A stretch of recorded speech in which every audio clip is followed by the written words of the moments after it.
Hello friend, student classes Prayagraj के concept, tricks और practice session में आप सभी का हार्दिक स्वागत है। आज हम आपके बीच नंबर सिस्टम की 9वीं क्लास लेके आए हैं।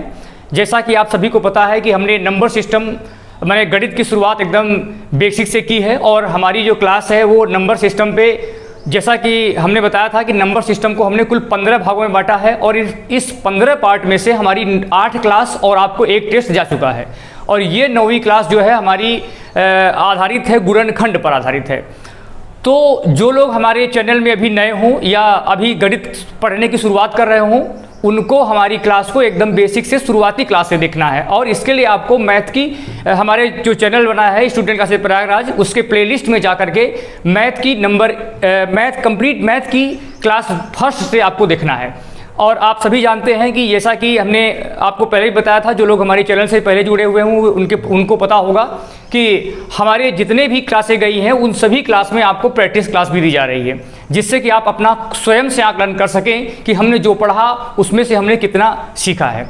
तो चलिए, आज की क्लास जो हमारी 9वीं क्लास है और गुणनखंड पर आधारित है, उस क्लास का मैं एक सवाल पर ही सारे टाइप के सवालों को मैं आपको बताऊंगा। तो चलिए हम देखते हैं। जैसे मान लीजिए मैंने आपको दिया, ये मैं 60 दे रहा हूं और आपको ये बताना है कि 60 के कुल कितने अभाज्य गुणनखंड होंगे। तो सबसे पहले मैं क्या करूंगा, इसको हम 2 से भाग देंगे, ये आपका 30 आएगा। फिर यहाँ पर हमने 2 से भाग दिया, ये 15 आ गया। फिर 3 से काटा गया, ये 5, और ये 5 से काटेंगे तो ये हमारा ये गुणनखंड हो गया। अब हमको यहाँ पर यह बताना था कि कुल कितने अभाज्य गुणनखंड होंगे। तो ऐसी स्थिति में हमको ये देखना है कि कुल कितने पद हैं। इसमें 2 है, 3 है और 5 है। 3 तरह के आपके आधार हैं इसमें। अब हमको यहाँ देखना है कि 2 जो है वो कई बार लिखा गया है। 2 का प्रयोग 2 बार हुआ है, 2 के ऊपर 2 लिख देंगे हम। 3 का प्रयोग आपका देखेंगे 1 बार है, तो 3 के ऊपर आप 1 लिखेंगे और 5 के ऊपर आप 1 लिखेंगे। अब आपको ये बात समझ में आ गई होगी कि ये जो है 2, 3 और 5, इसमें हम सूत्र के रूप में मान इसका हम पी क्यू और आर दे रहे हैं और आपके यही पी क्यू आर आपके आधार हैं। अब आप देखेंगे कि इसके ऊपर हम ए लिखेंगे, इसके ऊपर बी लिखेंगे और आर के ऊपर हम सी लिखेंगे। तो अब आप समझ चुके होंगे कि पी क्यू और आर क्या है। पी क्यू और आर आपके क्रमशः अलग अलग आधार हैं और P जो आधार है वह पहले मान अर्थात सम संख्या का आधार है। आप देख सकते हैं कि अगर मुझसे ये पूछा जाए कि कुल कितने अभाज्य गुणनखंड होंगे, तो इसका आप लोग सूत्र लिख दीजिए कि अभाज्य गुणनखंड की संख्या, इस सूत्र को आप लोग नोट कर लिए कि अभाज्य गुणनखंड की संख्या बराबर होता है A धन B धन C। इस बात को आप लोग नोट कर लीजिए। और अगर आपसे यह बात पूछी जाए कि कुल कितने अभाज्य गुणनखंड हैं, तो आपका जो उत्तर होगा वह क्या होगा, जो इनकी घातें हैं अर्थात A की घात A का मान 2 है, B का मान 1 है और C का मान आपका 1 है। तो अब आप क्या करेंगे, 2, 1, 3 और 1, 4, इन सभी मानों को आप जोड़ेंगे। जितने मान आएंगे कुल उतने ही गुणनखंड अभाज्य गुणनखंड होंगे। तो आप समझ चुके होंगे कैसे मालूम होगा। देखिए, 2 का प्रयोग आप 2 बार करेंगे, 3 का प्रयोग 1 बार करेंगे, 5 का प्रयोग 1 बार करेंगे। अब आप देखेंगे कुल इसमें कितने अभाज्य गुणनखंड है, अर्थात इनका और भी टुकड़ा नहीं हो सकता। तो 1 मान, 2 मान, 3 मान और 4 मान।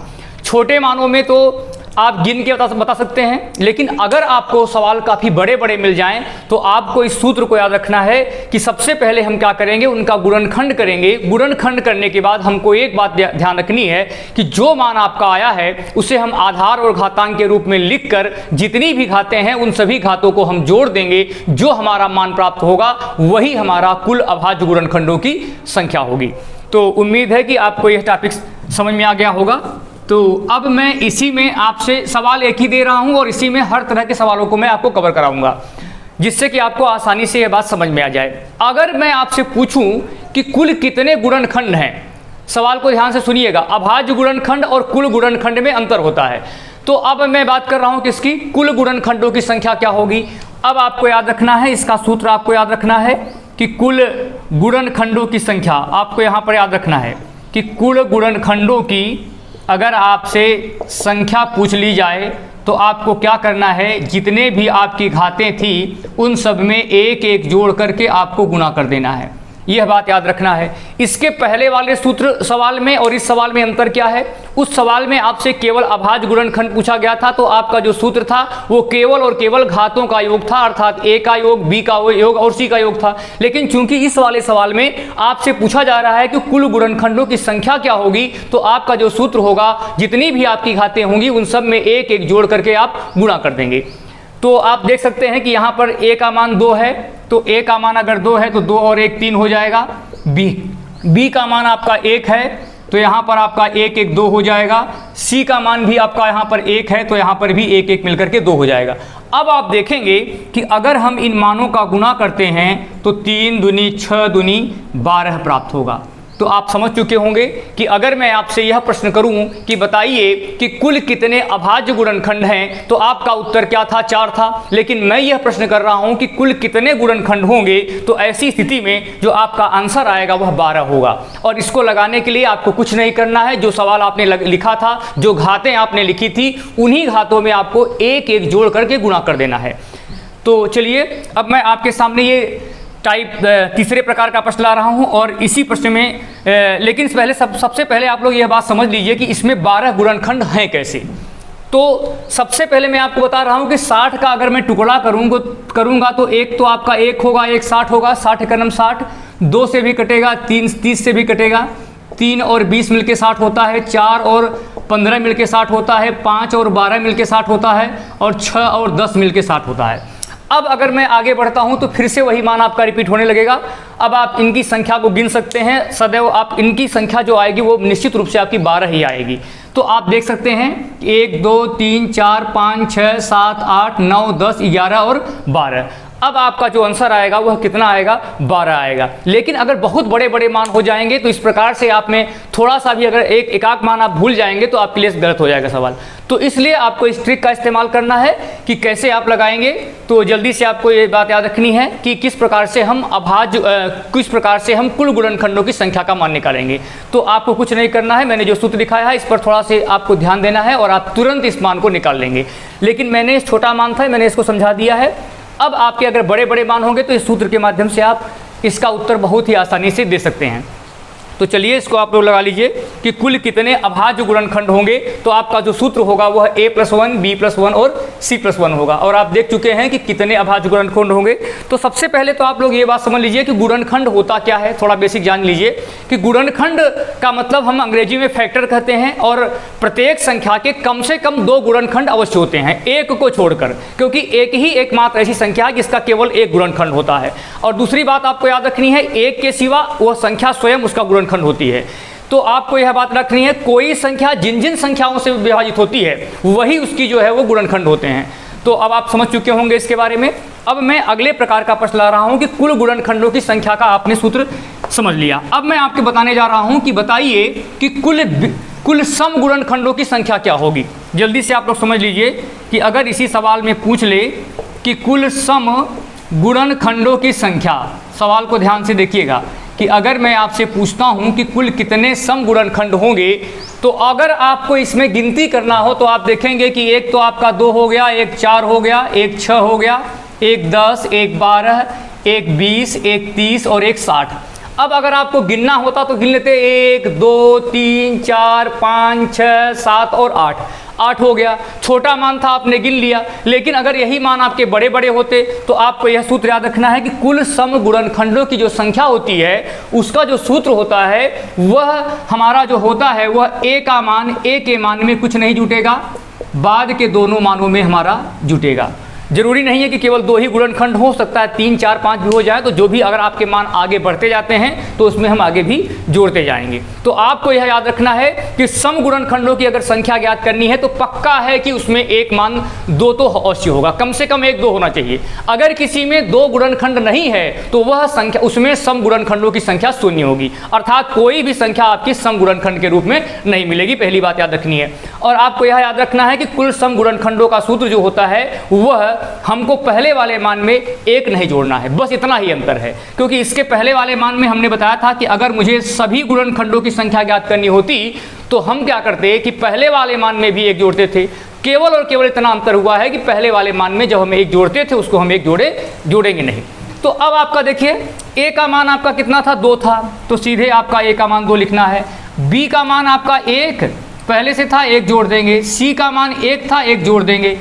अब आप देख सकते हैं कि यहाँ 2, यहाँ 2 और यहाँ 2, तो 2 दूनी 4 दूनी 8। अगर आपसे पूछा जाए कि सम गुणनखंडों की कुल संख्या क्या होगी, तो जो आपका आंसर होगा वह 8 होगा और आपको इतना गिनना नहीं पड़ेगा। तो आप देख सकते हैं थोड़े थोड़े परिवर्तन के साथ आपके सूत्र बने हुए हैं। अगर इन बातों को आप अमल करेंगे तो आपके लिए बहुत आसान हो जाएगा और बहुत बड़े से बड़े सवालों को आप बहुत ही आसानी से लगा सकते हैं। तो आप समझ चुके होंगे कि कुल सम गुणनखंडों की संख्या का सूत्र जो होता है वह a गुणे b प्लस 1 गुणे c प्लस 1 के रूप में लिखा जाता है। तो अब आप देख सकते हैं कितने सम गुणनखंड है। जैसा कि हमने पहले बताया कि सम गुणनखंड, सम का मतलब होता है ऐसी संख्या जो 2 से पूरी तरह विभाजित हो जाए। तो आप देखेंगे इसमें कैसी संख्या, कौन संख्या है, 2 है, 4 है, 6 है, 10 है, 12 है, 20 है, 30 है और 60 है, जैसा कि आपको यहाँ पर दिख भी रहा है। अब मैं इसी सवाल में बदल दे रहा हूँ और आपसे पूछ रहा हूँ कि बताइए कि कुल विषम गुणनखंडों की संख्या क्या होगी। चाहे तो आप क्या करते, 12 में से 8 घटा देते, तब भी पता चल जाता 4 संख्या है। लेकिन इसके लिए अगर डायरेक्ट आपका केवल विषम पूछ ले तो सूत्र आप समझ लीजिए कि अगर आपसे पूछ ले कि कुल विषम गुणनखंडों की संख्या क्या होगी। सवाल को ध्यान समझिएगा कि सवाल आपका एक ही है कि 60 के बारे में बात कर रहा हूँ और हर तरह के सवालों को मैं इस पर डिस्कस कर रहा हूँ। तो अगर मैंने आपसे कहा कि 60 के कुल विषम गुणनखंडों की संख्या क्या होगी, तो आपको यहाँ गिन लेना है। एक तो हो गया आपका 1, एक हो गया 3, एक हो गया 5, एक हो गया 15। जैसा कि आप सभी को पता है कि विषम वह संख्या होती है जो कि 2 से पूरी तरह से न कटे। सबसे छोटी विषम संख्या आपकी 1 होती है और डिफरेंस 2 का बढ़ता जाता है, और सबसे बड़ी संख्या विषम संख्या लिख पाना संभव नहीं है। अब आपको क्या इतने मानों को बहुत बड़े मान हो जाएंगे, गिन पाओगे, गिनने में समस्या हो जाएगी। तो सूत्र याद रखना मेरे भाइयों कि यहाँ पर हम जो a की जो पहली घात थी उसको हम छोड़ देंगे, पहली घात को छोड़ देंगे। याद रखना कि पहली घात माने जो 2 की घात थी उसको हम छोड़ देंगे। क्यों छोड़ेंगे? क्योंकि विषम की गणना करनी है, सम की नहीं। इसीलिए इसमें सम जो a की घात है उसको हम छोड़ देंगे और आपका जो सूत्र काम करेगा, पहले को चाहे 1 लिखो चाहे मत लिखो, कोई मतलब नहीं है। अब आप ले सकते हैं कि 1 गुणे b प्लस 1 गुणे c प्लस 1। अब आपका देखिए यहाँ पर 1 रखेंगे, 1 हर बार रहेगा, याद रखना, जरूरी नहीं कि यहाँ पर 2 हो जाए तो 2 रख दिए। अब आपका यहाँ मान हो गया क्या, यहाँ 1 था, यहाँ 1 1 मिलके 2 हो जाएगा। c की घात आपकी 1 थी तो 1 1 मिल करके आपकी 2 हो जाएगी। तो आप देखेंगे कि ये 2 दूनी 4। अब आप देख सकते हैं कि अगर मैं आपसे पूछूं कि बताइए कि इस संख्या में जो 60 के गुणनखंड होंगे उसमें कितने गुणनखंड आपके ऐसे हैं जो विषम गुणनखंड है, तो आपका तुरंत उत्तर होगा कि 4। कैसे मालूम करेंगे? सूत्र को आपको याद रखना है कि 1 इंटू बी प्लस 1 गुणे सी प्लस 1, जहां पर मैंने आपसे पहले ही बताया कि ए बी और सी क्रमशः अलग अलग उनकी घातें हैं, पी की, क्यू की और आर की। जो पी की घात है, वो जो पी का मान इसमें दिया है वह सम की घात है, और मैंने सम की घात को इसमें छोड़ दिया और जो मान बचा है वही आपकी विषम की घात होगी। तो जल्दी से आप लोग इस बात को, हमें उम्मीद है कि आप लोग इस बात को समझ चुके होंगे और 3-4 तरह के सवाल आप समझ चुके हैं, जिसमें कि मैंने आपको बताया कि कुल कितने अभाज्य गुणनखंड होंगे। तो कुछ नहीं करना है, आपको ए बी और सी को जोड़ देना है। कुल कितने गुणनखंड होंगे, तो a plus 1 b plus 1 c plus 1 का गुणा करना है जोड़ करके। और अगर मैं आपसे पूछ लूँ कुल कितने सम गुणनखंड होंगे, तो आपका सूत्र मैंने बताया कि a गुणे b प्लस 1 गुणे c प्लस 1। और अगर मैं आपसे बात करता हूँ कि कुल कितने विषम गुणनखंड होंगे, तो आपका जो सूत्र होगा वह a की घात को छोड़ करके लिखा जाएगा, अर्थात a के स्थान पर हम 1 मान करके उसके बाद के मान को हम 1 1 जोड़कर गुणा करके लिखेंगे। तो चलिए अब मैं आपके सामने अगले तरह का प्रश्न ला रहा हूं, और मैं आपसे अगला प्रश्न जो कर रहा हूं वह पूछ रहा हूं कि बताइए कि सभी गुणनखंडों का योग क्या होगा। सवाल को ध्यान से सुनिएगा। अब मैं आपसे प्रश्न कर रहा हूं कि 60 के सभी गुणनखंडों का योग क्या होगा। तो याद रखना है कि अगर सभी गुणनखंडों का योग पूछ ले तो आपको क्या करना है कि सभी गुणनखंडों का योग कर लीजिए। 60 30 90 20 110। देखिए 60 30 90 10 100, इस तरह के पूरे मानों को अगर हम जोड़ेंगे तो जो मान आएगा उसको आप जोड़ सकते हैं। जोड़ने में आपका टाइम लगेगा। तो देखिए 2 1 3 3 6 4 10 5 15 6 21 21 5 26 2 28, तो यहाँ पर 8 हो जाएगा। सबको मैं जोड़ रहा हूँ एक लाइन से, याद रखिएगा। हाँ से इसमें 2 कैरी लगा है तो 6 2 8 3 11 2 13 1 14 1 15 1 16। तो आपका जो योग आएगा इन सब को जोड़ने पर, माने ये पूरा यहाँ से ले करके पूरा यहाँ तक, इनका योग कितना आ गया? 168 आ गया। लेकिन हमको आप लोग एक बात बताइए, क्या बहुत बड़े बड़े मानों को आप जल्दी से जोड़ पाएंगे? इसके लिए मैं आपको एक फार्मूला लिखा रहा हूँ और इसको आप लोग नोट कर लीजिए। तो इस बात को आप लोग नोट करिए कि सभी गुणनखंडों का योग, इस बात को आपको याद रखना है कि सभी गुणनखंडों का योग क्या होगा। तो आपको यह बात याद रखनी है कि अगर आपसे पूछ ले कि सभी गुणनखंडों का योग क्या होगा, तो आपका जो सूत्र है वह p के पावर 0, p के पावर 1, p के पावर 2, इसी तरह बढ़ता जाएगा p के पावर a तक जाएगा, गुणे q के पावर 0 प्लस q के पावर 1 प्लस q के पावर 2। अगर 2 नहीं है तो हम 1 तक लिखेंगे, इस प्रकार से q के पावर b। फिर अगला मान आपका होगा r के पावर 0, r के पावर 1 और r के पावर 2 डैश डैश करके r के पावर c। जरूरी नहीं है कि सब में आपका 2-3 मान हो, अगर किसी में एक ही मान है तो हम वहीं तक रुक जाएंगे। अब आपके मन में ये बात होगी कि p, q और r क्या है, जैसा कि हमने आपको पहले ही बताया कि p क्या है, q क्या है और r क्या है। तो p, q और r जो थे वो आपके बेस थे, अर्थात ये आधार। 2, 3 और 5 इसमें p, q, r के मान है। p का मान 2, q का मान 3 और r का मान यहाँ पर आपका 5 है। इसके अतिरिक्त आपको यह बात याद रखनी है कि a का मान क्या है, माने a माने जो है p की घात, q माने b माने q की घात और c माने r की घात है। यह बात तो आप समझ चुके होंगे। अब आपको करना क्या है कि हमको यहाँ पर जो p का मान दिया है, ये देखिए p का मान यहाँ पर 2 है, तो अब मैं 2 के पावर 0, 2 के पावर 1, 2 तक जाना है यहाँ। अगर ये 3 होता तो मैं और आगे बढ़ता, लेकिन चूंकि इसका p की घात 2 ही दी गई है, इसलिए हम 2 तक ही जाएंगे। और शुरुआत मैं कहाँ से करूँगा, याद रखना है कि शुरुआत मुझे करनी है 0 से। अब देखिए q की घात जो है वो क्या है, q का मान आपका है 3, तो 3 के पावर 0, 3 के पावर 1। अब आगे क्यों नहीं बढ़े, क्योंकि हमारी जो q की घात थी वो केवल 1 थी, 2 नहीं थी, इसलिए मैं यहीं पर रुक गया। अब अगले मान में हमको देखना है कि 5 के पावर 0 और 5 के पावर 1। यह बात तो आप सभी जानते होंगे कि किसी भी आधार का मान कुछ भी हो और अगर आपके घातांक का मान 0 हो, ऐसी स्थिति में सदैव आपका मान 1 ही आता है। तो अब आप देखेंगे कि ये 2 के पावर 1, 0 का मान 1, यहाँ 2, 2 दूनी 4, यहाँ भी आपका मान 1, यहाँ 3 एकड़ नम 3, यहाँ पर भी 1 और यहाँ 5 के पावर 1 बराबर 5 हो जाएगा। यह बात आप समझ चुके होंगे। अब आपको करना क्या है कि यहाँ पर जो आपको करना है क्या कि 4, 2, 6 और 1 7, यहाँ आपका मान 7 हो जाएगा, यहाँ पर आपका मान 3 गुणे 1 4 हो जाएगा और यहाँ आपका मान 6 हो जाएगा। अब मैं आपसे पूछ रहा हूँ कि बताइए कि इनका गुणनफल क्या होगा। तो 7, 6 चौको 24, अब आप गुणा करेंगे तो 7 चौको 28, 7 दूनी 14, 2 16, आपका 168 मान आ गया। तो अब आप देख सकते हैं कितने बड़े से बड़े मान को आपका योग करने का पूछ दे, बिना आपको इन गुणनखंडों को अलग अलग निकाले ही आप इन सभी मानों का योग ज्ञात कर सकते हैं। और हमें उम्मीद है कि इस सवाल को आप समझ चुके होंगे कि अगर आपसे यह पूछ ले कि सभी गुणनखंडों का योग क्या होगा, बात को ध्यान से सुनिएगा। तो आपको कुछ नहीं करना है, p के मान को 0 से शुरू करना है और a की मान 2, 3, 4 जहाँ तक जाता है वहाँ तक लिखना है, जहाँ तक ये मान दिया रहेगा।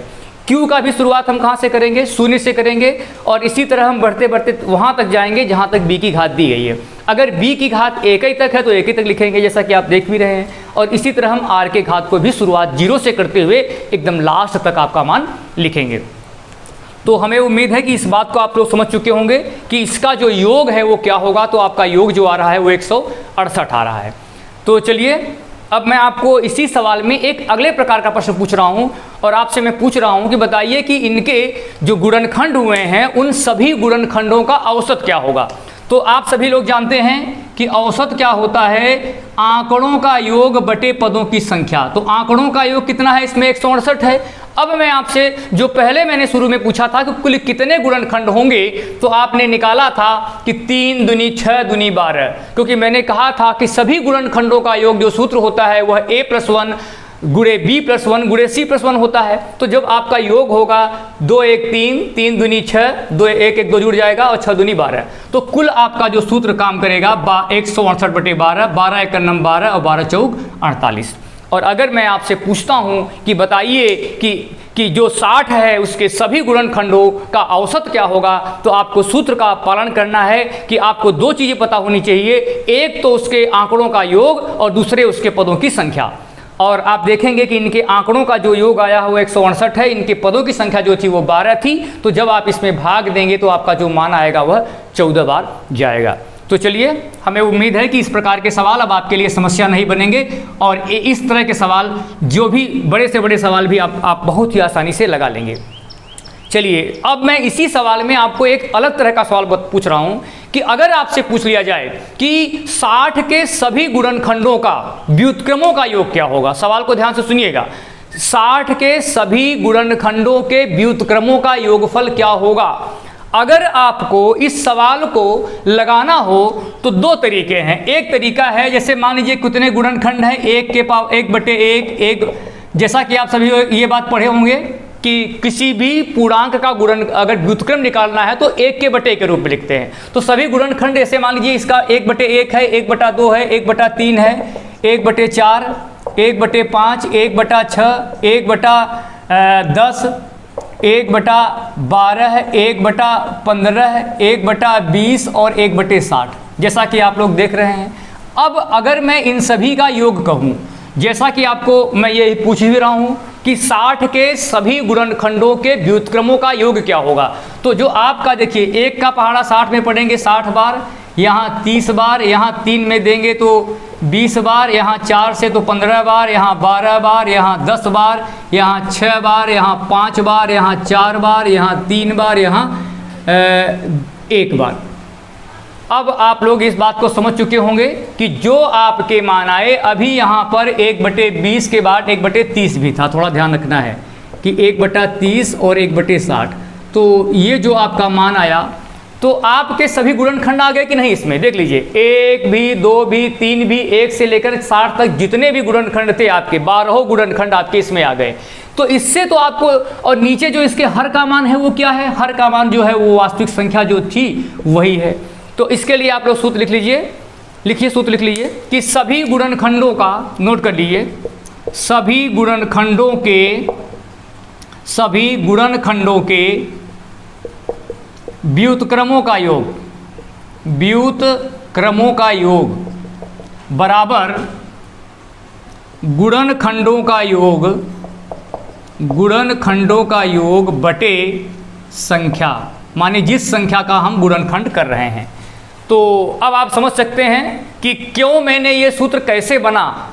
जिस दिन आप ये बात समझ जाएंगे सूत्र की उत्पत्ति, सूत्र कैसे बना है, तो आप इतने लंबे लंबे सवालों को बहुत ही आसानी से लगा लेंगे। तो आप देखेंगे कि इनके गुणनखंडों का जो योग आया था वो 168 आया था, वही सूत्र काम करेगा। तो 168 यहाँ है और संख्या जो थी वो आपकी 60 का निकाल रहे हैं, तो 60 यहाँ हो गया।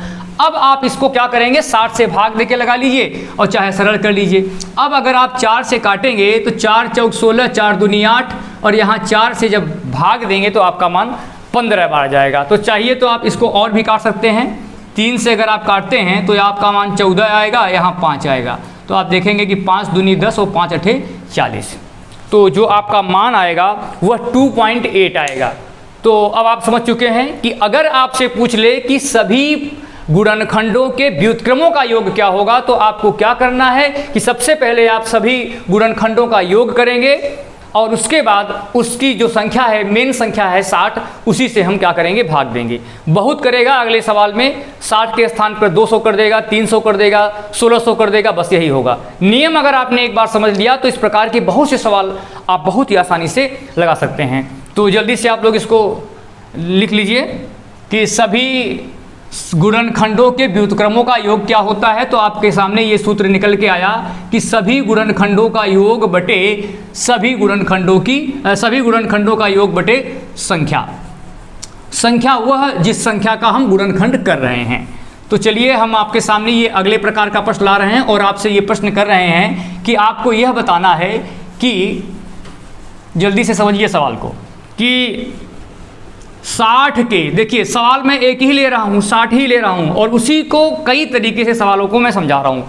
जितने प्रकार के भी सवाल इस गुणनखंड से आपके बनते हैं, आज के बाद हमें उम्मीद है कि अब आपके लिए समस्या नहीं बनेंगे और इस सवालों को आप देखते ही तुरंत आप इसका उत्तर दे देंगे। तो अब मैं आपसे बताने जा रहा हूँ कि बताइए कि 60 के सभी गुणनखंड सम गुणनखंडों का योग क्या होगा। 60 के सभी सम गुणनखंडों का योग। अभी तक तो मैं सभी गुणनखंड दे रहा था और अब मैं क्या दे रहा हूं कि केवल और केवल ऐसे गुणनखंड जो सम गुणनखंड हैं। तो अब आपको क्या करना है कि यहाँ जो आपकी जो शुरुआत होगी, सिर्फ और सिर्फ बदलाव क्या होगा, जो पहले वाली घात थी, जो शुरुआत 0 से हो रही थी, उसकी शुरुआत हम 0 से न करके बल्कि 1 से करेंगे। अब बात आपको याद रखनी है कि पूरे गुणनखंड और सम गुणनखंड के योग में केवल और केवल एक अंतर है, जो आपके शुरुआती वाले घात की शुरुआत हो रही थी 0 से, उसकी शुरुआत हम 1 से करेंगे और सारे सूत्र आपके ज्यों के त्यों ही रहेंगे। अब आप समझेंगे कि जैसे मैंने आपसे कहा कि कौन कौन सम संख्या है, 2 है, 4 है, 6 है, 10 है, 12 है, 20 है, 30 है और 60 है। इन सब का मैं योग करने कह दूँ 1 2 3 4 5 6 7 और 8। अब आप ऐसे योग करेंगे, देखिए 60 30 90 10 100, 4 2 6 6 12 12 12 24 24 और 20, यहाँ पर जोड़ दीजिए, देख लीजिए यहाँ पर 4 2 6 6 12 2 14, 14 के 4 हासिल लगा है 1, 6 3 9 2 11 1 12 1 13 1 14, कितना आ रहा है मान 144 इसका मान आ रहा है। लेकिन आप ये बताइए कि अगर बहुत बड़े बड़े मान हो जाएं तो सबसे पहले आपको बिना इसको निकाल सकते हैं क्या? तो अगर इसको निकालने में गलती कर दी तो पूरा सवाल आपका 0 हो जाएगा। इसीलिए मैं आपको कॉन्सेप्ट क्लियर कर रहा हूँ कि इन सवालों को आप बिना गुणनखंड के केवल और केवल इस ए बी और सी के माध्यम से पी क्यू आर के माध्यम से कैसे लगा सकते हैं। तो सम गुणनखंडों की योग की बात कर रहा था, तो हमने क्या कहा कि जो पी का मान आपका है 2, तो 2 के पावर 1 2 के पावर 2, 2 ही मान थे तो 2 के पावर 2 तक ले जाएंगे, 0 से नहीं शुरू करेंगे बस। अब आपका मान जो होगा वो 3 के पावर 0 3 के पावर 1, माने शुरुआत वाले में 0 नहीं रहेगा और अन्य में 0 तो रहबे करेगा। अब आपका मान होगा 5 के पावर 0 5 के पावर 1। अब देखिए आपको यही ध्यान देना है, 2 के पावर 1 माने 2 2 दूनी 4, यहाँ पर 1 यहाँ पर 3 यहाँ पर 1 यहाँ पर 5। ये बात तो आप लोग समझ चुके होंगे कि किसी भी आधार का मान कुछ भी हो, घातांक का मान अगर आपका 0 होता है तो उसकी वैल्यू जो है सदैव 1 होती है। अब आप देखेंगे कि 4 और 2 का हम योग करेंगे तो 6 आएगा, 3 और 1 का योग करेंगे तो 4 आएगा और 5 और 1 का योग करेंगे तो 6 आएगा। 6 चौको 24 छक्का 144। जो आपका सभी सम गुणनखंडों का योग आया वो कितना आ गया 145 आया। जैसा कि हमने आपको यहाँ भी दिखा दिया है कि सम गुणनखंडों की संख्या केवल सम मान लेना है और उनका योग करना है। तो आप देखेंगे कि बिना आप इस तरह के गुणनखंड किए, सभी संख्याओं को बिना निकाले ही आप केवल इन संख्याओं के गुणनखंड ए बी सी और पी क्यू आर के मान को देखकर इस सभी मानों को आप लगा सकते हैं। तो चलिए इतना तो आप लोग समझ चुके होंगे कि इनके सम गुणनखंडों का योग कैसे होगा और इस सूत्र में, पहले वाले सूत्र में और इस सूत्र में बदलाव क्या करना है, कि सभी गुणनखंड और सम गुणनखंड में क्या बदलाव करना है। थोड़े से परिवर्तन को अगर आप समझ गए तो आने वाली परीक्षा आपके लिए बहुत ही आसान हो जाएगी और इन सवालों को आप देखते ही हल करेंगे। अब हमें उम्मीद है कि इस सवालों में आपको कोई दिक्कत नहीं आनी चाहिए। और आपको करना क्या है, अब मैं आपसे इसी सवाल में एक अन्य सवाल पूछ रहा हूं और अगर मैं आपसे प्रश्न करूं कि बताइए कि सभी सम गुणनखंडों का औसत क्या होगा।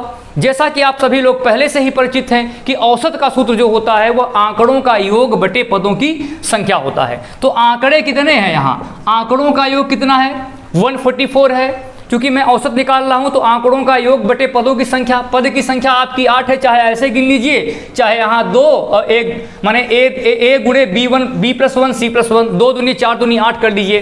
तो आप देखेंगे कि जब हम 8 में 144 में भाग देंगे तो मेरा मान जो आएगा वो 18 बार जाएगा। जैसा कि आप सभी को पता है कि किसी भी संख्या के अगर मुझे औसत निकालना हो तो मेरा सूत्र जो होता है वह आंकड़ों का योग बटे पदों की संख्या होता है। अगर आपसे इसी सवाल में पूछ ले कि बताइए कि 60 के सभी सम गुणनखंडों के व्युत्क्रमों का योग क्या होगा, तो आपको यहाँ याद रखना है कि जहाँ पर आपने यहाँ पर 8 रखा है यहाँ पर आपका मान 60 हो जाएगा और सब कुछ आपका ज्यों का त्यों पहले जैसा ही रहेगा।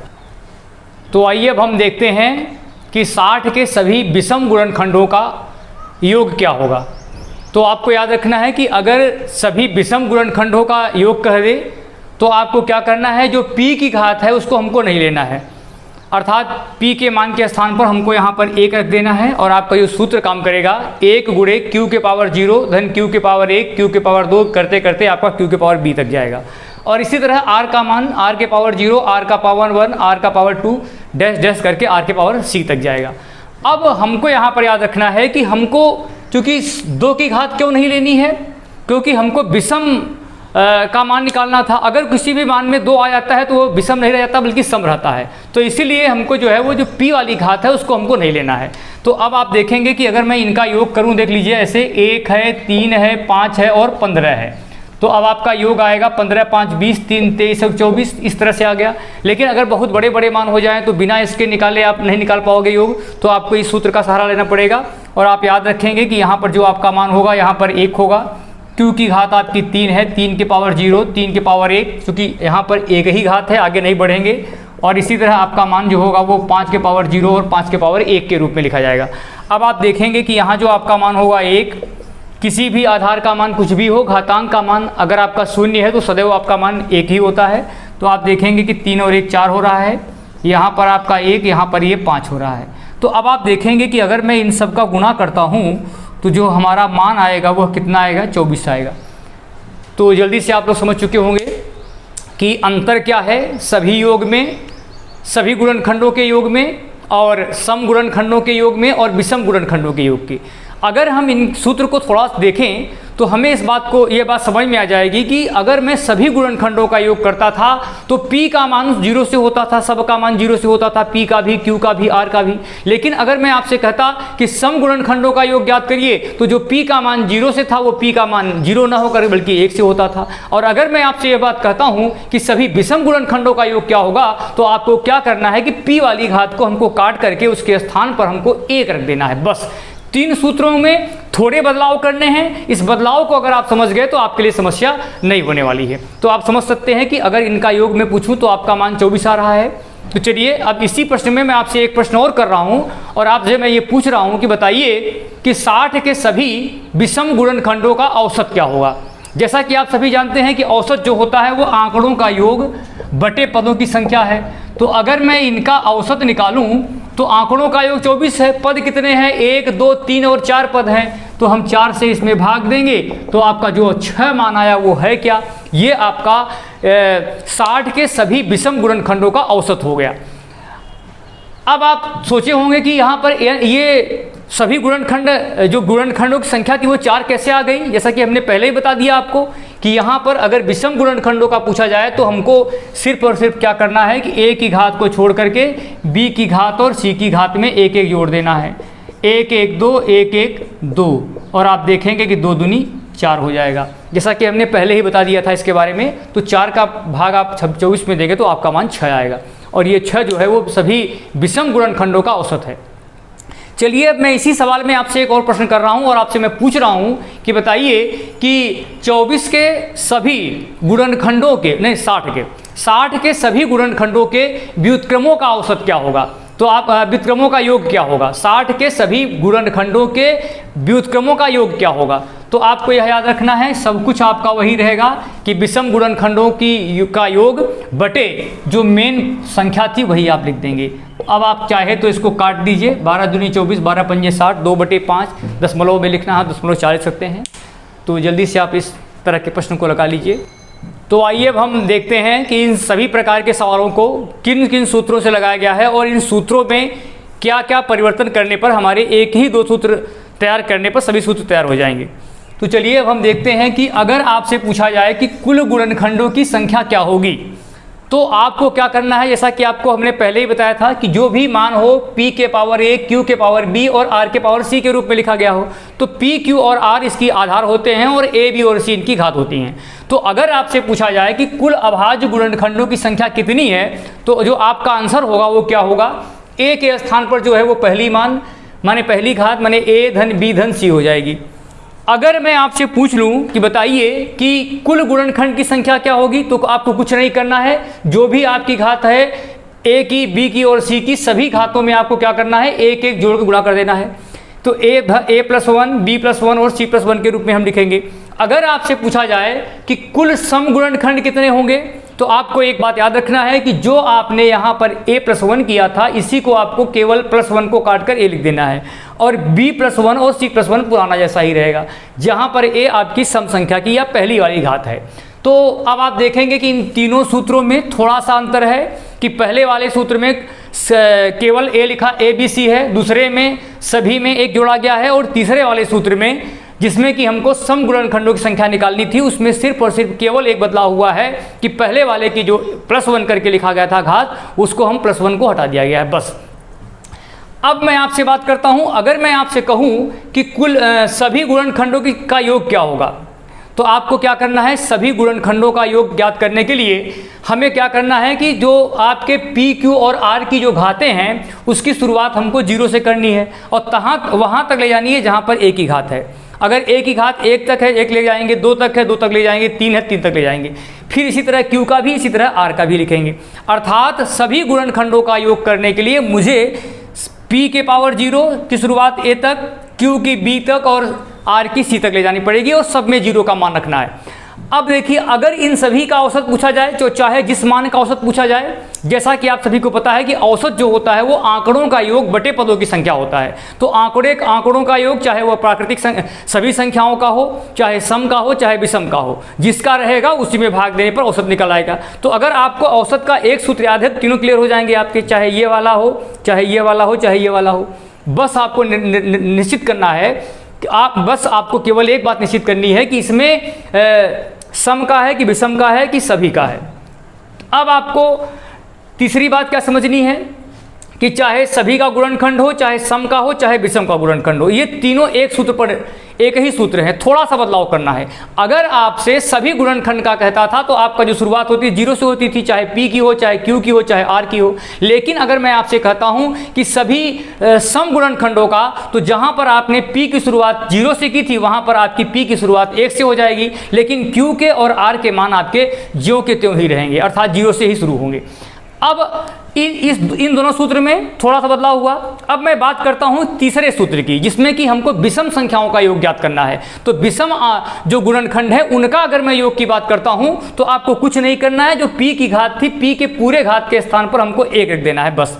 क्यों ऐसा करते हैं? क्योंकि हमको सम वाले मान को नहीं लेना है, इसीलिए चूंकि सम आप में 2 आता है तो इसके मान को नहीं लेंगे और इस प्रकार से हम लिख देंगे।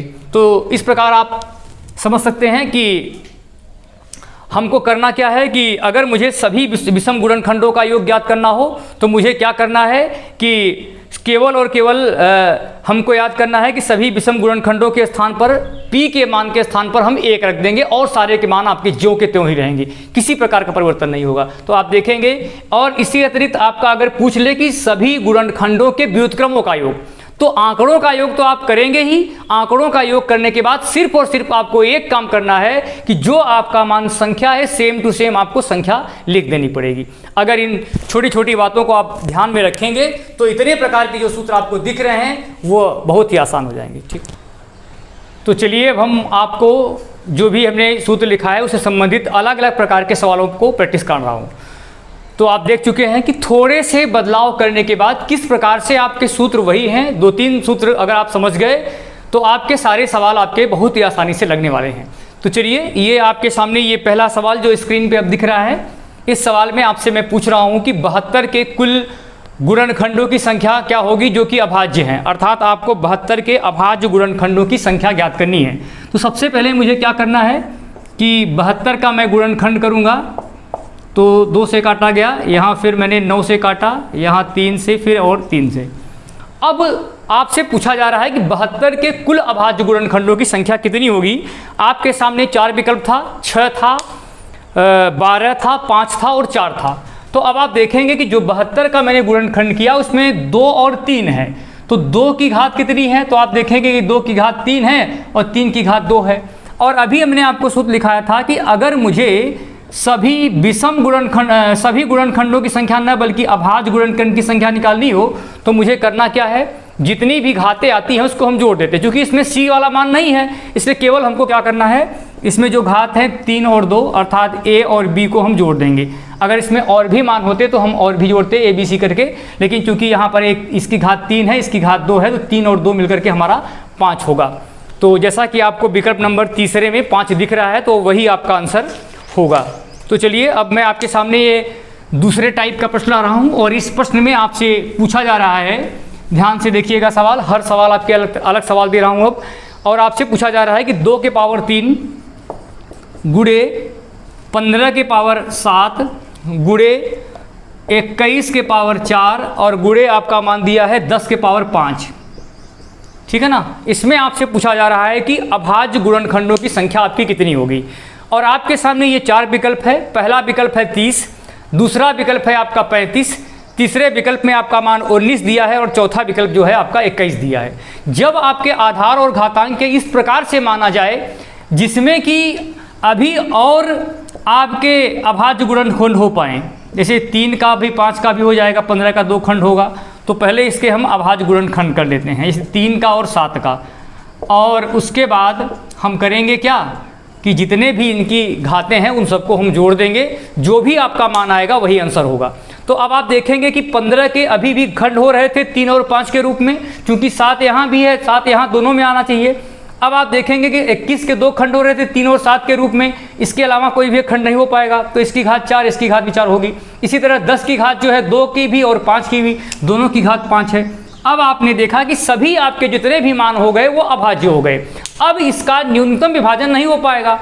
अब आपको करना क्या है, सभी घातों को जोड़ देना है। तो 7 3 10, 7 17, 4 21, 4 25, 5 30 और 5 35, जैसा कि आपको विकल्प नंबर दूसरे में 35 दिख रहा है और वही आपका आंसर सही है। तो जल्दी से आप लोग लगा लीजिए। अब आप देखेंगे किस प्रकार से आप इन सवालों को बहुत ही आसानी से लगा लेंगे, अगर आपको जो सूत्र मैंने लिखाया है उसका ठीक ढंग से नोट किया होगा तब। तो चलिए अब मैं आपके सामने ये अगले टाइप का प्रश्न ला रहा हूँ और इसमें पूछा जा रहा है कि दिया गया है इसमें कि 150 के सभी गुणनखंडों की संख्या कितनी होगी। अब आपको ध्यान देना है कि 150 के सभी गुणनखंडों की संख्या, तो सबसे पहले मुझे क्या करना है कि इस प्रकार से इसका गुणनखंड करना है। तो आप देखेंगे कि इसमें 2 के पावर 1, 3 के पावर 1 और 5 के पावर 2 हो गई।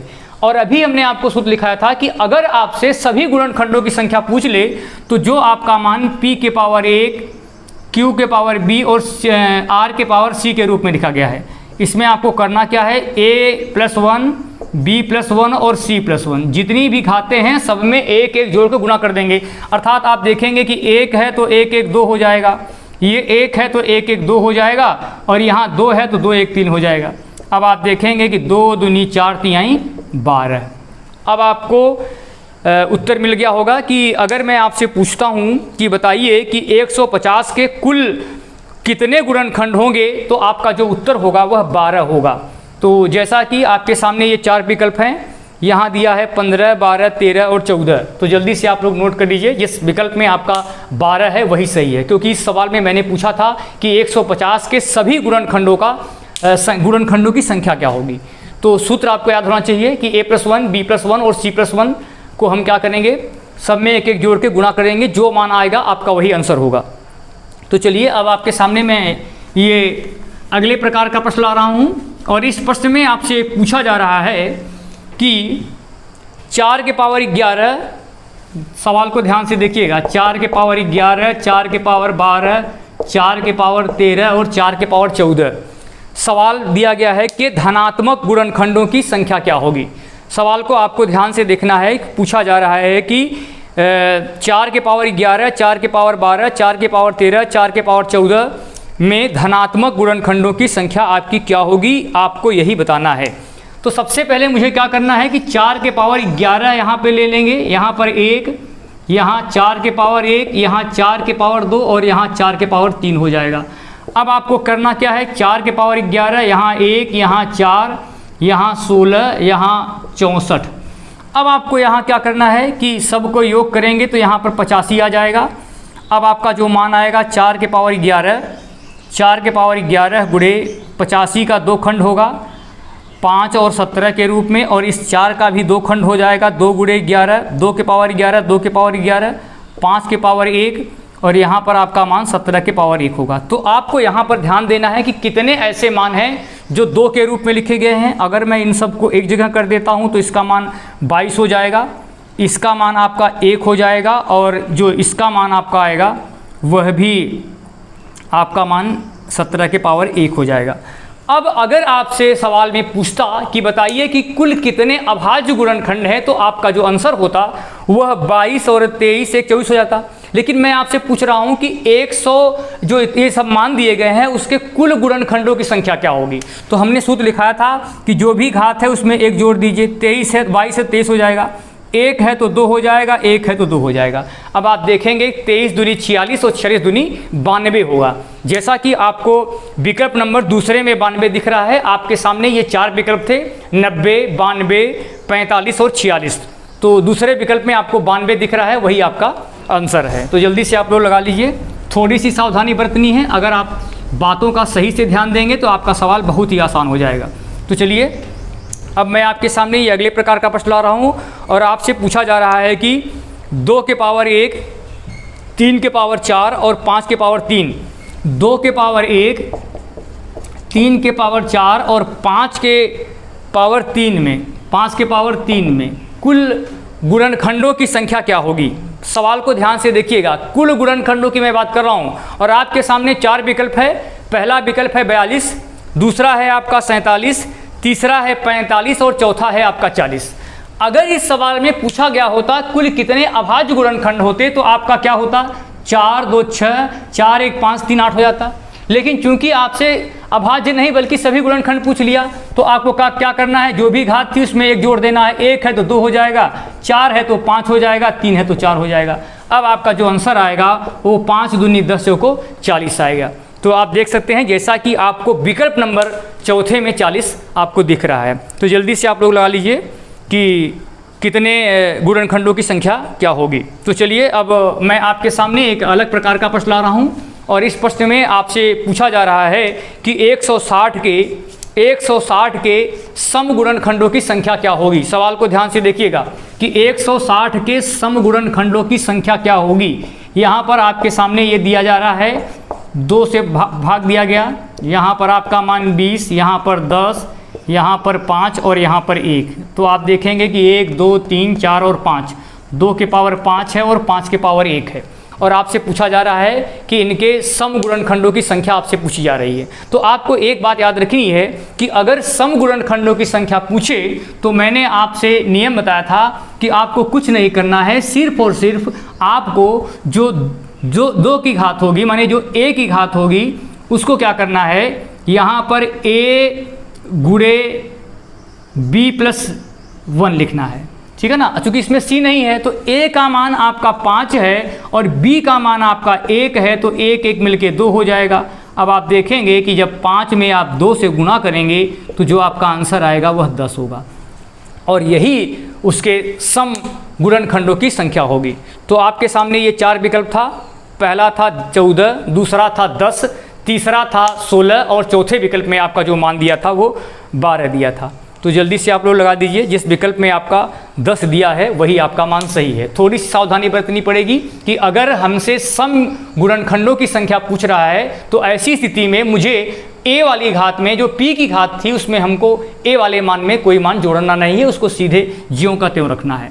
तो चलिए अब मैं आपके सामने एक अगले प्रकार का प्रश्न ला रहा हूँ और इस प्रश्न में आपसे पूछा जा रहा है कि 60 के सभी विषम गुणनखंडों की संख्या क्या होगी। सवाल को ध्यान से देखिए, 90 है, ध्यान रखिएगा कि 90 के सभी विषम गुणनखंडों की संख्या।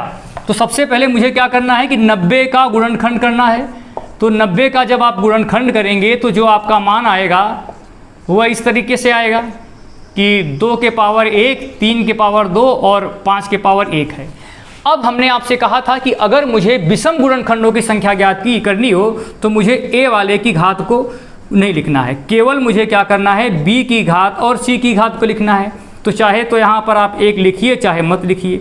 अब आप देखेंगे कि मुझे केवल और केवल किसकी घात देनी है, 2 को छोड़ करके। तो 2 था तो यहाँ पर 2 1 3 हो जाएगा, यहाँ 5 है तो 5 और 1 6 हो जाएगा। तो अब आप देखेंगे कि 6 का गुणा हम 3 में करते हैं तो जो 6 तिरिक आपका मान क्या आएगा कि 18 आएगा। सवाल को आपको ध्यान से देखना है और आपसे पूछा गया था कि 90 के सभी विषम गुणनखंडों की संख्या, ध्यान से देखिएगा, 90 के सभी विषम गुणनखंडों की संख्या क्या होगी? तो आपका जो मान आया 2 तिहाई 6 तिरिक 18 पंजे 90, 2 के पावर 1। तो आपको यहाँ ध्यान देना है, यहाँ 6 नहीं होगा, यहाँ पर 2 होगा, क्योंकि यहाँ 1 की घात 1 1 2 हो गया। तो आपका जो मान आएगा वह 6 आएगा। जैसा कि आपको विकल्प नंबर तीसरे में 6 दिख रहा है। आपके सामने 4 विकल्प थे। पहला विकल्प था 5, दूसरा विकल्प था 4, तीसरा विकल्प था आपका 6 और चौथा विकल्प था 8। तो हमने पहले ही बताया था कि अगर मुझे विषम गुणनखंडों की संख्या ज्ञात करनी हो तो जो पहला मान p वाला है, जिसका p जो सम वाली घात थी उसकी घात को छोड़ देना है और सभी घातों में हमको एक एक जोड़ करके गुणा कर देना है। तो जल्दी से आप लोग लगा लीजिए, जिससे कि मैं अब अगले प्रश्न की तरफ बढ़ सकूं। और आपके सामने जो ये अगला प्रश्न जा रहा है, इस प्रश्न में आपसे पूछा जा रहा है कि सवाल को ध्यान से देखिएगा, 120 के सभी गुणनखंडों का योग, सवाल को ध्यान से सुनिए, 120 के सभी गुणनखंडों का योग क्या होगा? तो अब आपके सामने यहाँ पर पहले मैं गुणनखंड कर दे रहा हूँ। तो जैसा कि आप सब गुणनखंड से पहले से परिचित हैं कि 2 से भाग दिया गया, 2 2 2, 2 के पावर 3, 3 के पावर 1, 5 के पावर 1। यहाँ तक किसी को कोई डाउट नहीं होना चाहिए। अब मैं आपसे बात कर रहा हूँ कि सभी गुणनखंडों का आपको योग ज्ञात करना है। तो हमने आपसे एक सूत्र लिखाया था कि p के पावर 0, p के पावर 1, p के पावर 2 डैश डैश p के पावर a लिखेंगे। फिर गुणा करके आप q के पावर 0, q के पावर 1, q के पावर 2 और डैश डैश करके q के पावर b लिखेंगे। और अगर मुझे तीसरा मान भी दिया गया है तो इसी तरह इस वाले मान को भी हम लिखेंगे। अब आपसे पूछा जा रहा था कि 120 के सभी गुणनखंडों का योग क्या होगा? तो आप देखेंगे कि ये जो p है, p माने 2, 3, p माने 2, q माने 3 और r माने 5। तो 2 के पावर 0, 2 के पावर 1, 2 के पावर 2, ठीक है ना। फिर गुणा करके आपका मान 3 के पावर 0, 3 के पावर 1, फिर आपका मान 5 के पावर 0 और 5 के पावर 1 के रूप में लिखा जाएगा। तो आप देखेंगे कि यहाँ पर 1 होगा, क्योंकि मैंने पहले ही बताया था कि आधार का मान अगर कुछ भी हो, घातांक का मान 0 होता है, सदैव उसका मान 1 होता है। तो यह 1, 2 और 4, यहाँ पर भी आपका मान 1 और 3 और यहाँ पर आपका मान 1 और 5 हो जाएगा। अब जो आपका मान होगा ये 7 हो जाएगा, ये 4 हो जाएगा और ये 6 हो जाएगा। तो अब आप देखेंगे कि 7 का गुणा जब आप 24 में करेंगे तो जो आपका मान आएगा वह 168 आएगा। तो आपके सामने ये 4 विकल्प थे। जल्दी से आपको यहाँ ध्यान देना है कि 120 के सभी गुणनखंडों का योग, 120 के सभी गुणनखंडों का योग क्या होगा? तो जल्दी से आपको बताना है कि 120 के सभी गुणनखंड, ध्यान रखिए, देखिएगा 2 का यहाँ पे 60 बार, 2 का गया 30 बार, 2 का गया 15 बार, 3 पच्चे 15, 5 एकम 5। तो आप देखेंगे कि 2 का गुणा आपका 3 बार है। यहीं पे ध्यान देना है कि 2 का गुणा कितनी बार है आपका? 3 बार है, 2 बार नहीं है। अगर 2 बार होता तो मैं 2 बार ले जाता, लेकिन चूंकि ये मान 3 बार है तो यहाँ पर मुझे यहाँ पर 1 बार 8 भी लिखना पड़ेगा। तो जब मैं इनका योग करूँगा तो 8 चौक 12, तो 14, 1 15 हो जाएगा। अब आप देखेंगे कि 15 चौक को 60 का गुणा अगर आप 6 में करेंगे तो कितना आएगा? ये जो आपका मान आएगा वो 360 आएगा। और आपके सामने ये 4 विकल्प थे। पहला विकल्प था 180, दूसरे विकल्प में जो आपका मान था वह था 240, तीसरे विकल्प में जो आपका मान था 360 और आपके सामने ये चौथा विकल्प था वो था 400। तो आप देखेंगे कि जिस विकल्प में आपका 360 दिया है वही मान आपका सही है। तो चलिए अब हम अगले प्रश्न को देखते हैं। और इस प्रश्न में आपसे पूछा जा रहा है कि 180 के सभी गुणनखंडों का औसत क्या होगा? तो सवाल को ध्यान से देखिएगा कि 180 के सभी गुणनखंडों की मैं औसत की बात कर रहा हूँ। तो 180 का अगर मैं गुणनखंड करता हूँ तो आप देखेंगे कि इसका मान क्या आएगा? यहाँ पर 15, यहाँ पर 5 और यहाँ पर 1 आएगा। तो मैं सभी गुणनखंडों के औसत की बात करता हूँ। तो औसत आप तभी निकाल पाएंगे जब आपको सभी आंकड़ों का योग पता हो और कितने पद हैं यह पता हो, क्योंकि आप जानते हैं कि औसत बराबर होता है आंकड़ों का योग बटे पदों की संख्या। तो सबसे पहले हम क्या करेंगे कि इसमें इनकी आधार घातांक के रूप में लिखेंगे 2 के पावर 1, 3 के पावर 2 और 5 के पावर 1। अब आप क्या करेंगे, सीधे मैं यहाँ मान रख दे रहा हूँ 2 के पावर 0, 2 के पावर 1 और 2 के पावर 0, 2 के पावर 1, 2 के पावर 2, क्योंकि 2 का मान 2 बार है। फिर आप देखेंगे 3 के पावर 0, 3 के पावर 1 और आपका मान 3 के पावर 2 है। फिर अगला मान जो है वो आपका 5 के पावर 0 और 5 के पावर 1 का है। अब आप देखेंगे कि यहाँ पर आपका मान 2 2 4, 4 2 6, 6 और 1 7, क्योंकि इसका मान 0 होता है, 0 का पावर 1 होता है। अब आप देखेंगे 3 त्रिक का 9, 9 3 12, 12 और 1 13 हो जाएगा। और यहाँ पर 5 के पावर 0 का मान 1 होता है, 5 और 1 6 होगा। तो आप देखेंगे कि 91 में जब आप 6 का गुणा करेंगे तो जो आपका मान आएगा 6 एक नम 6, 6 9 में 54, अर्थात जो आपका योग आएगा वह 546 आएगा। अब आपको यहाँ पर एक बात याद रखनी है कि अगर मुझे सभी गुणनखंडों की संख्या ज्ञात करनी हो तो जो भी आपकी घातें हैं उसमें एक जोड़ गुणा करते हैं, तो 2 है तो 3 हो जाएगा, 2 है तो 3 हो जाएगा, 1 है तो 2 हो जाएगा, 3 त्रिक 9 दूनी 18। अब आपको मैंने पहले ही बताया कि अगर मुझे आंकड़ों का योग पता हो और आंकड़ों की संख्या पता हो तो मुझे औसत निकालना बहुत ही आसान हो जाएगा। आप इसमें सरल कर सकते हैं, 2 दूनी 4, 2 14, 2 3 6, ये 9 बार जाएगा, 9 त्रिक 27। अब आप देखेंगे कि 9 त्रिक 27 30 बार गया ये मान, और इसके बाद जो आपका मान आएगा 9 त्रिक 27 तो लगभग आपका 30.33 करके आएगा। और आपके सामने ये 4 विकल्प थे। पहला विकल्प था आपका 30, दूसरा विकल्प था आपका 30.33, तीसरे विकल्प में जो आपका मान था वो 31 या 31 था, और आपके सामने जो चौथा विकल्प था वह 32 था। तो चलिए जल्दी से आप लोग लगा लीजिए जिससे कि मैं अगले सवाल की तरफ बढ़ूँ। और अगला सवाल जो आपका है वह पूछा जा रहा है कि तो पहले इसको आप लोग नोट कर लीजिए तब आगे मैं बढ़ूँ, ठीक है ना। छोटी छोटी बातों का अगर आप ध्यान देंगे तो आपके लिए सवाल बहुत ही आसान हो जाएंगे। तो चलिए मैं आगे बढ़ता हूँ और आपके सामने ये अगला प्रश्न ला रहा हूँ, और आपसे पूछा जा रहा है कि 150 के सभी सम गुणनखंडों का योग क्या होगा। सवाल को ध्यान से देखिएगा कि 150 के सभी सम गुणनखंडों का योग। तो सबसे पहले मुझे क्या करना है कि 150 का गुणनखंड करना है। जब आप गुणनखंड करेंगे तो जो आपका मान आएगा वो इस तरीके से आएगा, जैसा कि आप समझ चुके हैं, 2 के पावर 1, 3 के पावर 1 और 5 के पावर 2 के रूप में।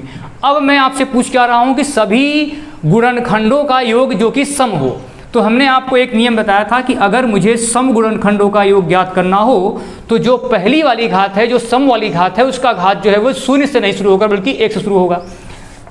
अब आप देख सकते हैं कि 2 के पावर 1, अब चूंकि इसके बाद आगे मान नहीं है, एक ही मान है तो यहाँ लिखेंगे 3 के पावर 0, 3 के पावर 1, 5 के पावर 0 और 5 के पावर 1। अब आपको यहाँ ध्यान देना है कि 2 और 3 और 1 मिलके 4 हो जाएंगे, क्योंकि 0 की पावर 1 होती है। यहाँ पर 5 और 1 6 हो जाएगी, और आप इन सब का योग करेंगे तो जो आपका मान आएगा वह, जल्दी से बताइए कि इसका मान क्या होगा, कि इसके सभी सम गुणनखंडों का, 150 के सभी सम गुणनखंडों का योग क्या होगा। तो जल्दी से आपको बताना है कि 150 के सभी सम गुणनखंडों का योग बहुत ही आसान है। थोड़ा सा दिमाग लगाना है कि 150 के सभी सम गुणनखंडों का।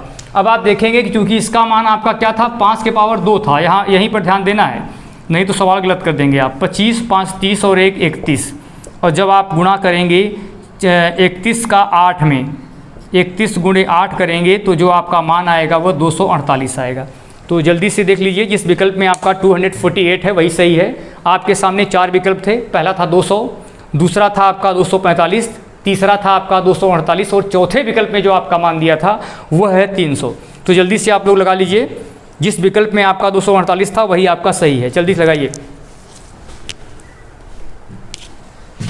अगर आपसे इसी सवाल में पूछ लिया जाए, जल्दी से आप लोगों को कमेंट बॉक्स में उत्तर देना है कि अगर इसी सवाल में पूछा जाए कि इनके सभी सम गुणनखंडों का औसत क्या होगा, तो आपको कमेंट बॉक्स में इसका उत्तर देना है। जल्दी से आपको कमेंट बॉक्स में इसका उत्तर देना है कि सभी सम गुणनखंडों का औसत क्या होगा।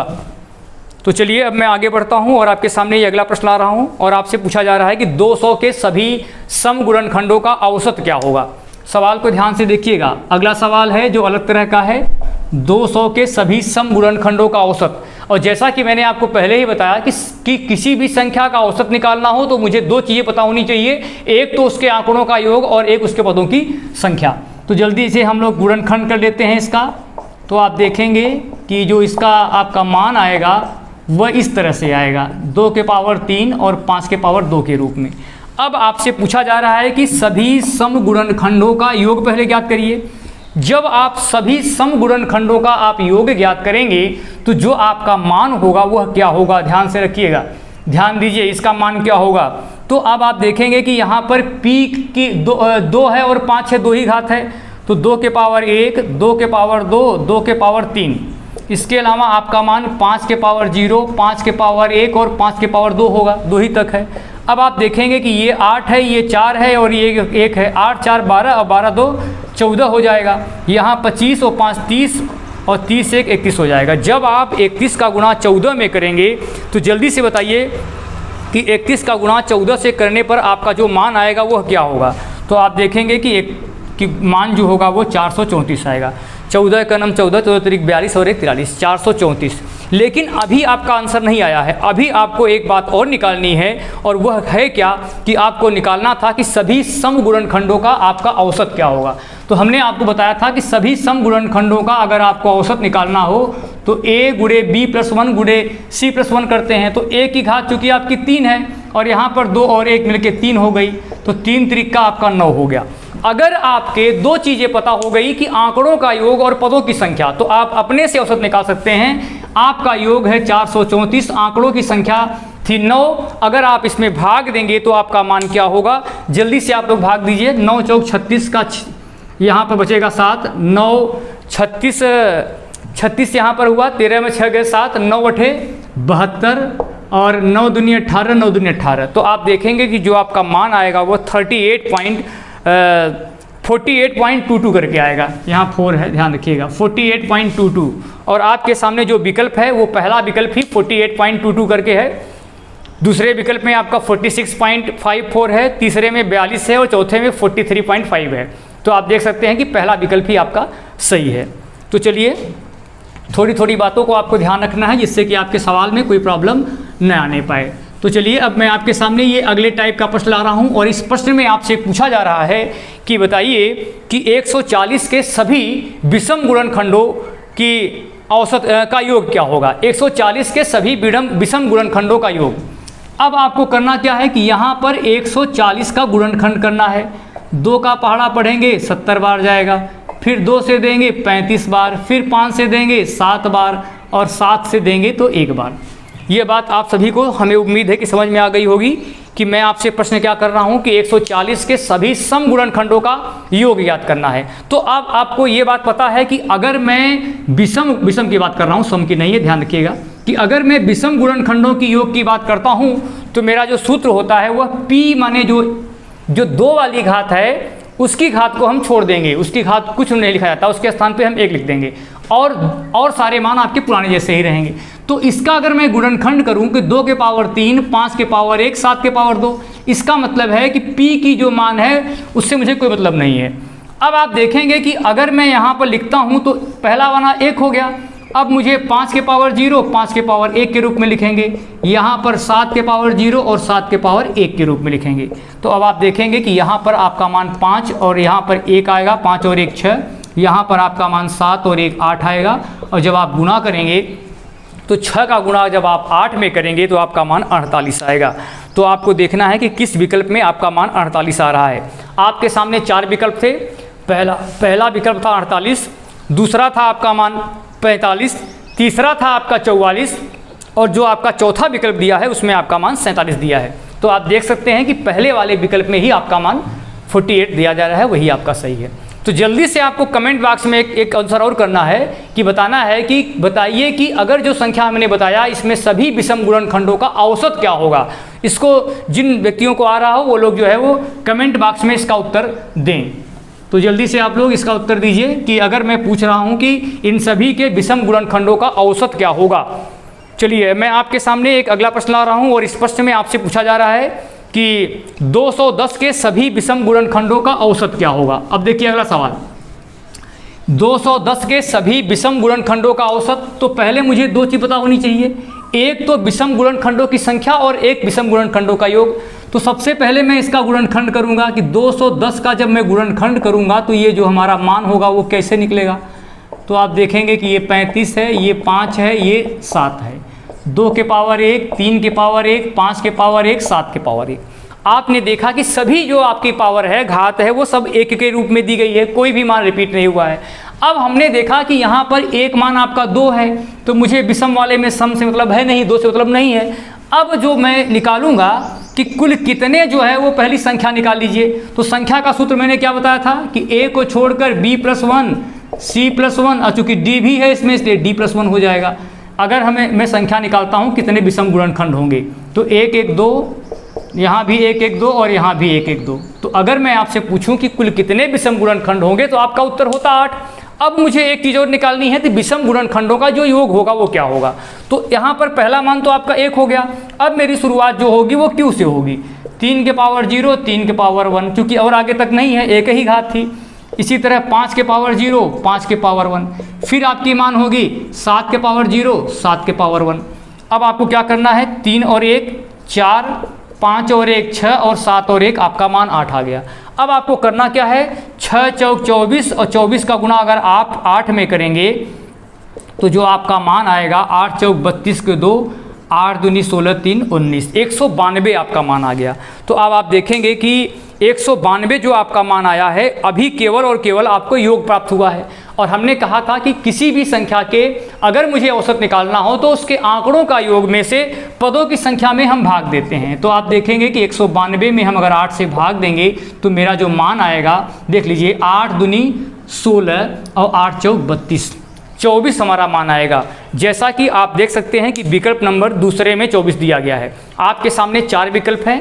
पहला विकल्प है आपका 25, दूसरा विकल्प है आपका 24, तीसरे में दिया है 23 और जो आपका चौथा विकल्प जो है उसमें 22 दिया है। तो जल्दी से आप लोग लगा लीजिए। थोड़े थोड़े सूत्रों में बहुत ही बारीक बदलाव करने हैं। 3 सूत्र ही हैं मेन, जिसको अगर आप समझ लेंगे तो आपके लिए कोई प्रॉब्लम नहीं होगी, समझ लीजिए, जिससे कि आपको कोई समस्या आगे आने वाली नहीं है। तो चलिए मैं आपके सामने एक अगले प्रकार का प्रश्न ला रहा हूँ और इस प्रश्न में आपसे पूछा जा रहा है कि 30 के पावर 26, सवाल को ध्यान से देखिएगा, 30 के पावर 26 गुणे 25 के पावर 20 गुणे 12 के पावर 23, 12 के पावर 23। अब आपसे पूछा जा रहा है कि इसमें अभाज्य गुणनखंडों की संख्या कितनी होगी। ध्यान से सुनिएगा कि मैं अभाज्य गुणनखंड की बात कर रहा हूँ, सभी गुणनखंड की बात नहीं कर रहा हूँ। और आपके सामने ये 4 विकल्प है। पहला है 180, दूसरा है 187, तीसरा है आपका 183 और चौथे विकल्प में जो आपका मान दिया है 184 दिया है। तो सबसे पहले मुझे करना है कि गुणनखंड उसको हमको छोटे रूप में बदलना है। 2 तिहाई 6 पंजे 30, 26 यहाँ भी, 26 यहाँ भी, 26 यहाँ भी। इसका भी 2 अभाज्य गुणनखंड होगा, 5 के पावर 20, 5 के पावर 20 के रूप में। इसका भी 2 दूनी 4 तिहाई 12, 23, 23 और 23। अब आपको करना क्या है, सभी आपकी घातों को जोड़ देना है, जो आपका मान आएगा वही आपका आंसर होगा। 6 6 12, 6 18, 3 3 3 त्रिका 9, 9 8 17। आप देखेंगे इकाई पे जिस पे 7 होगा वही सही होगा। तो इस ट्रिक का अगर आप इस्तेमाल करेंगे तो आपको बिना जोड़े ही आपका उत्तर मिल जाएगा। और आप देख सकते हैं कि केवल और केवल एक विकल्प है दूसरा वाला, जिसमें कि आपका इकाई पे 7 है, अर्थात 187 आपका आंसर है। अगर कई विकल्पों में 7 होता तो हमको आपको इस सवाल को थोड़ा और लगाना पड़ता। तो थोड़ा सा ये सब छोटी छोटी बातों को अगर आप ध्यान देंगे तो आपके लिए समस्या नहीं होगी। चलिए कमेंट बॉक्स में आप लोग इसका उत्तर दीजिए कि सभी गुणनखंडों की अगर मैं संख्या पूछता तो इसका मान क्या होता। सवाल को ध्यान से देखिएगा, जो मैंने सवाल पूछा है, सभी गुणनखंडों की संख्या क्या होगी, सम गुणनखंड कितने होंगे और कितने विषम गुणनखंड होंगे। इसका उत्तर आपको कमेंट बॉक्स में देना है। उम्मीद है कि आप सभी को ये क्लास समझ में आई होगी। जैसा कि हमने शुरुआत में ही आपको सारे सूत्रों को पर एक ही सवाल की प्रैक्टिस करा दी है कि किस प्रकार से आपके सवाल इसमें बनेंगे और किस प्रकार से थोड़े थोड़े बदलाव करके हम सवालों को, सूत्र को भी बहुत आसानी से रट सकते हैं। और इसके अलावा किस प्रकार से आप सवालों को जल्दी लगा सकते हैं, मैंने ये भी तरीका बता दिया। तो उम्मीद है कि आपको आगामी आने वाली परीक्षाओं में अब कोई समस्या नहीं होने वाली है। और इसी तरह से आप लोग लगे रहिए, जिससे कि आपकी पूरी मैथमेटिक्स में इसी तरह धीरे धीरे करके कंप्लीट करता रहूँगा। तो जैसा कि आप सभी को मैथ की जो भी क्लासेज आ रही हैं, उस क्लास के बाद 2 3 4 क्लास के बाद आपको हम प्रैक्टिस कराते हैं। तो इसकी क्लास के बाद आपको आगामी क्लास 5 से लेकर के 8 की क्लास पर आधारित आपको एक टेस्ट जाएगा। तो इस लाइव टेस्ट में आप लोग क्लास लेना मत भूलिएगा और उसका कमेंट बॉक्स में आपको उत्तर भी देना है, जैसा कि आप सभी लोग पहले से ही परिचित हैं। और इसके अतिरिक्त आपको जो प्रैक्टिस सेट की बातें मैंने बताई हैं, जो आप लोग देखे होंगे वीडियो में कि प्रैक्टिस सेट जो शुरू किया गया है, अधिक से अधिक उसको लोग आप ज्वाइन कर सकते हैं, जिससे कि आपको पढ़ तो आप बहुत लेते हैं, जब तक आप प्रैक्टिस नहीं करेंगे आपका कल्याण होने वाला नहीं है। तो चलिए आज की क्लास मैं यहीं समाप्त करता हूँ। ऐसे ही और भी क्लासों के लिए आप सभी लोग जुड़ते रहिए। धन्यवाद।